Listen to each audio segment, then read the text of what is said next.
계속해서 대구 경북 소식 전해드립니다. 추석 연휴가 포함된 이번 주는 비 소식 없고 대체로 맑은 날씨가 이어져 성묘나 나들이 가기에 좋겠습니다. 오늘 대구의 낮 최고 기온은 29.3도, 경북은 22도에서 30도의 분포를 보였습니다.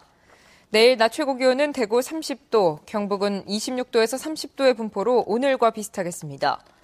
추석 연휴 기간에도 대체로 맑은 가운데 낮 기온이 30도 안팎까지 오르겠고 추석엔 대구 경북 대부분 지역에서 보름달을 볼 수 있을 것으로 예상됩니다. 또 이번 주는 일교차가 10도 이상으로 벌어져 건강관리에 주의가 필요합니다.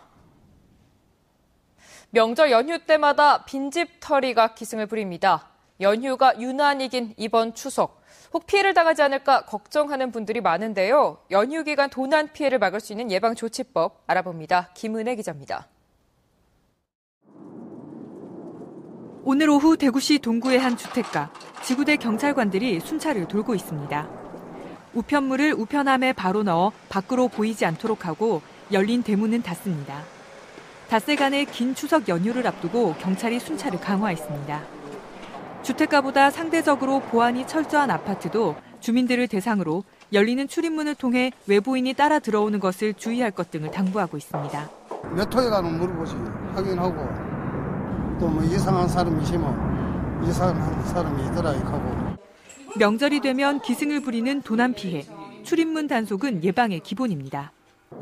층수가 높다고 해도 가스 배관 등을 이용할 수 있기 때문에 창문도 꼭 닫는 게 좋습니다. 쌓인 우편물은 빈집을 알려주는 신호인 만큼 이웃이나 경비실에 알려 쌓이지 않도록 하고 우유 투입구도 열쇠를 찾거나 문을 여는 데 이용할 수 있어 막아두어야 합니다. 디지털 도어락은 비밀번호를 바꾸고 열쇠 잠금 장치로 이중 잠금을 하는 것이 좋습니다. 야간에 집을 비울 경우에는 필히 자동 시스템을 이용한 불 밝히기 운동 또는 자동 시스템을 이용한 TV 켜기 등 이런 조치가 필요하겠습니다. 가까운 경찰서나 지구대를 찾아 빈집을 신고하면 원하는 시간대에 순찰이 실시되고 귀중품도 보관할 수 있습니다. MBC 뉴스 김은혜입니다.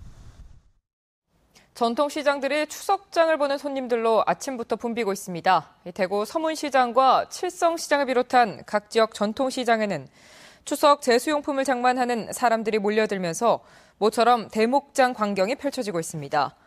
대형마트와 백화점 등지로도 추석 제수용품이나 선물을 사려는 사람들의 발길이 꾸준히 이어지고 있습니다. 대구시는 오늘 추석을 앞두고 시장과 간부 공무원 등이 동대구역과 도시철도공사를 잇따라 찾아 추석 연휴 수송 대책을 점검하고 안전운행과 승객 불편 해소에 최선을 다해줄 것을 당부했습니다. 동대구역 고가도로 공사 현장 등도 들러 공사 진행 상황을 보고받고 안전시공과 공사장 주변 교통안전 대책을 점검하기도 했습니다. 부산지방국토관리청은 추석 연휴 귀성 차량들의 원활한 소통을 위해 정체 예상 구간을 스마트폰이나 교통방송으로 24시간 안내하고 곳곳에 우회도로 안내 표지판을 설치합니다. 한국도로공사 경북본부도 고속도로의 일부 갓길을 운영하는 것을 비롯해 하이패스 차로를 증설하는 한편 외상 환자 이송과 진료 체계를 구축하고 졸음 쉼터를 확대 운영하기로 했습니다. 한편 대구와 경북지방경찰청도 내일부터 오는 22일까지 고향을 찾는 귀성객들의 이동에 대비해 특별 비상근무에 돌입합니다. 대구시의회는 오늘 운영위원회를 열고 복지비용 증가와 취득세율 인하 등으로 대구시의 재정 여건이 악화된 데다 장기화되는 경기 침체 등 사회 전반적으로 어려운 상황을 감안해 내년 의정비를 올해와 같은 5,058만 원으로 동결하기로 했다고 밝혔습니다.